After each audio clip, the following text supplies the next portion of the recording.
This is Yusef at my channel, YusefAlTahirs. I do not have the sunglasses. Left them in someone's car. They'll be back soon, though.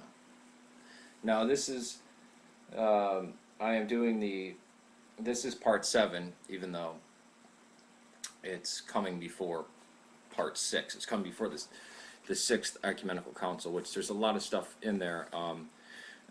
But I feel the 7th Ecumenical Council is probably, we can't say the most important, but obviously Nicea, Ephesus, Chalcedon, but well, the 7 are the important ones. But this is vital. Second Nicea, and I have the icon of the triumph of Orthodoxy right here. Now, the council was held in 787. This, you could see the Greek letters up there, and then down here, I don't know if you can make it out, right here is the Arabic. See? And this is the triumph of Orthodoxy. Now, the triumph of Orthodoxy, actually, I think it has the exact, yeah, I thought it was 842, it says 843, March 11th, and it was Empress Theodora. It was the women who championed Orthodoxy, who championed iconography. Now, for about 200 years before the council, 200 years before 787, even before that, icons had come under scrutiny. What is an icon? What's an idol? Where should they be used? Things like this. But it was always used in Christianity. Whether people want to say it's right or it's wrong, too bad. I mean, look at the catacombs, and people say, "Oh, well, that wasn't a place for worship." Yeah, they were. That's where they went into hiding a lot of the times. And many secular historians say that's where relics, that's where the cult of the martyrs kind of sprung from. It's actually in the catacombs of Rome. But yeah, I wish I had the color. I wish I could get the color on for this one because it's a cool looking icon. And it was Empress Irene that called the council. Before her, it was the patriarch, or not the patriarchs, the emperors were trying to eradicate icons. They were taking them down. They were destroying them. Now, this was done in appeasement to Islam, but before it was also. It's also an important fact that Christ came in the flesh.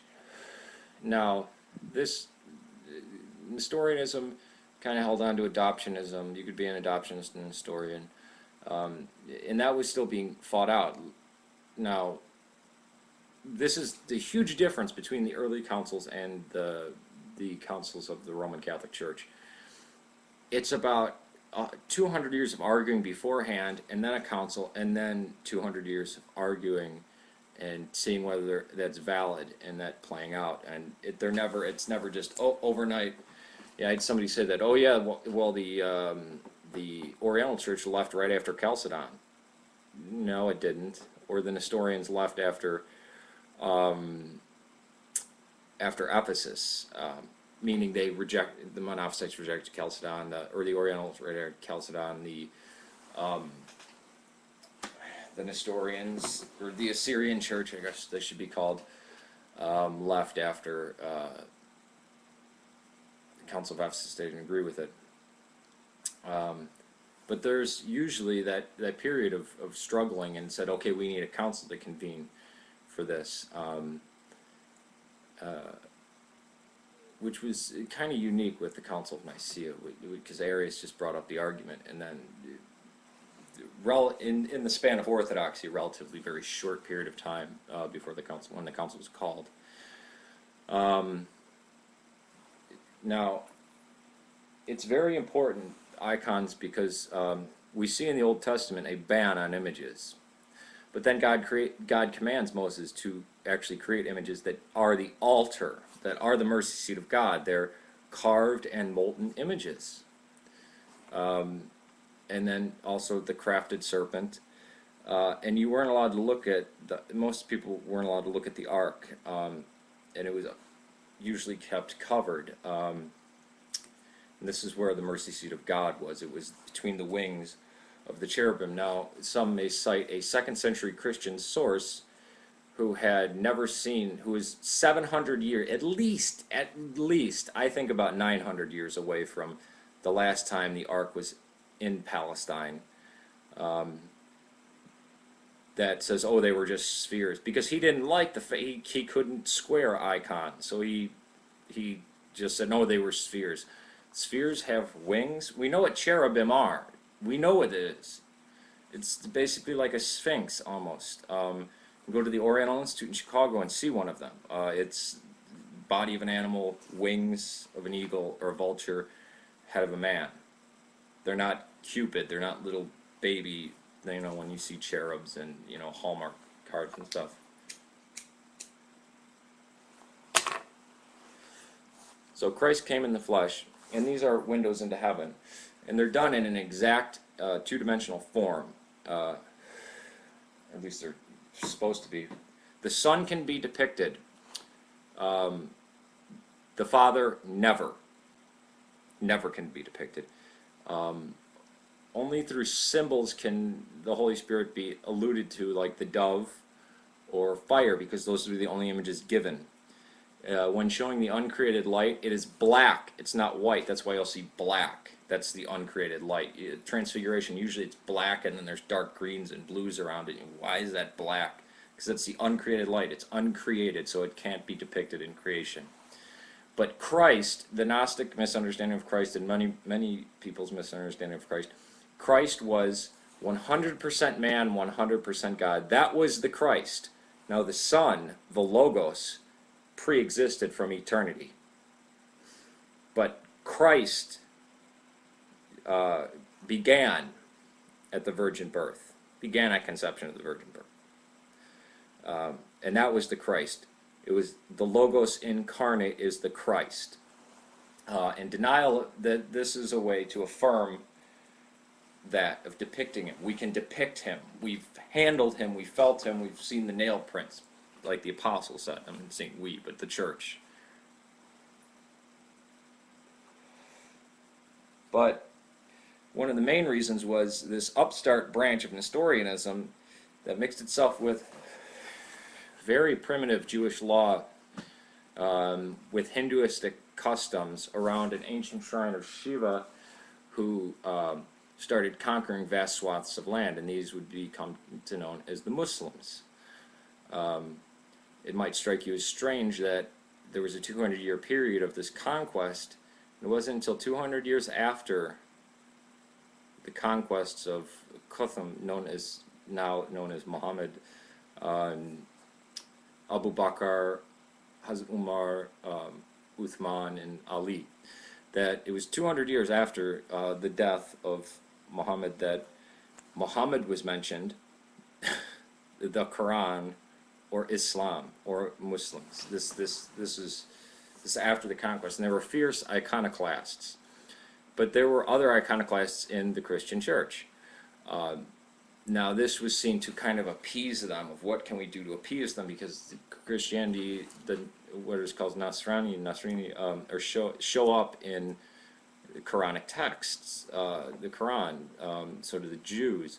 So it's kind of a partial way to try to say, oh, we're kind of not the bad guys, and the Byzantines always try to play off the Muslims, not knowing that the Muslims were going to conquer them, like as if they could form alliances with them and it would be cool. So they kept trying to appease Islam, and the Christians said, we're getting martyred.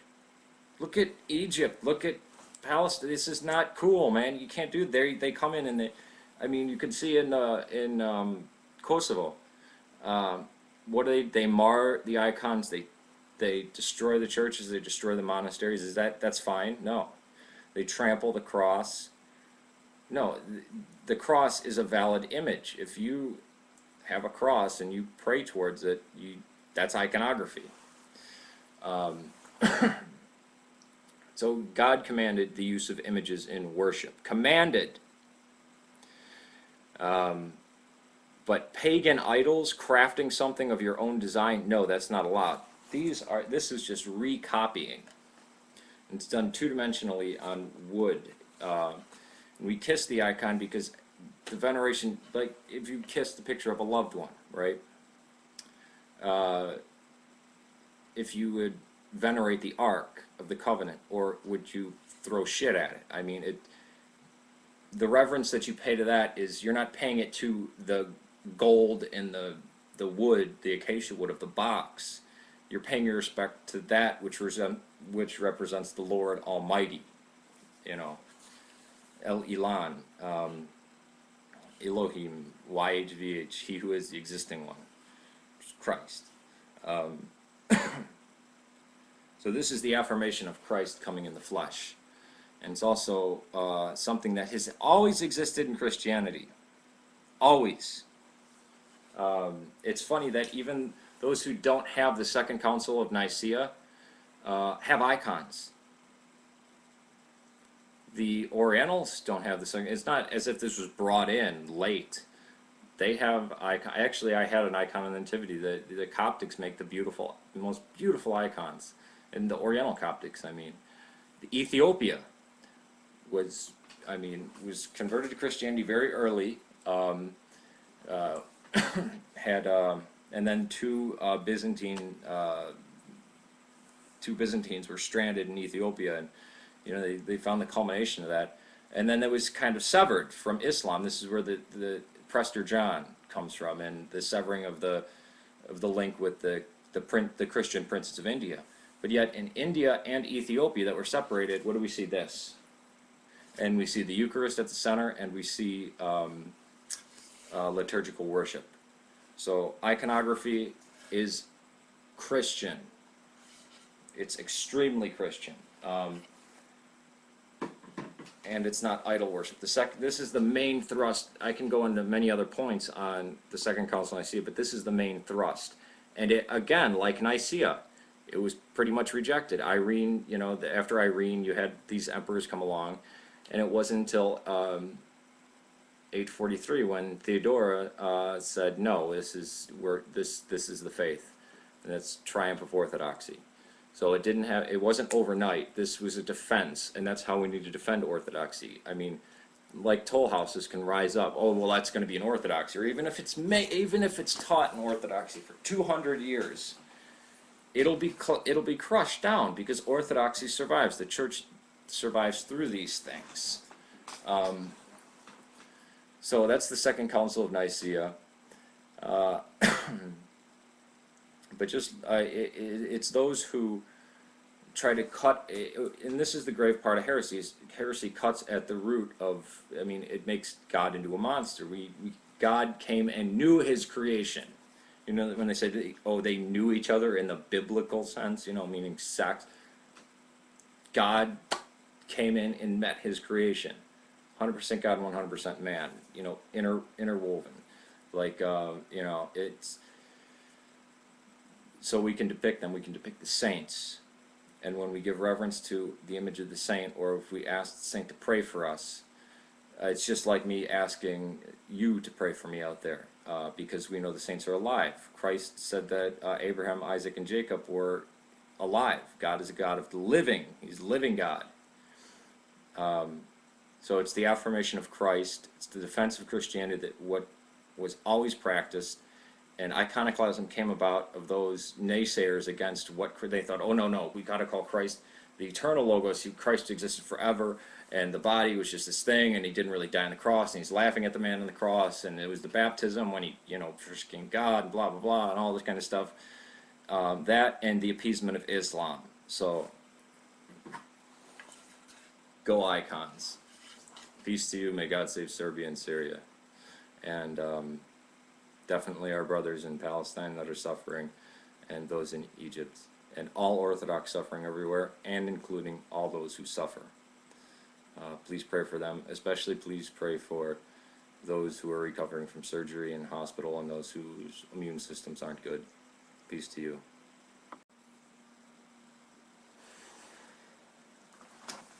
This is Yusef at my channel, YusefAlTahirs. I do not have the sunglasses. Left them in someone's car. They'll be back soon, though.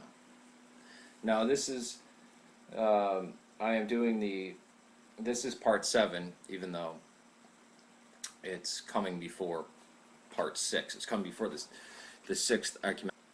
Now, the council was held in 787. This, you could see the Greek letters up there. And then down here, I don't know if you can make it out, right here is the Arabic. See? And this is the triumph of Orthodoxy. Now, the triumph of Orthodoxy actually, I think it has the exact, yeah, I thought it was 840 Ecumenical Council, which there's a lot of stuff in there.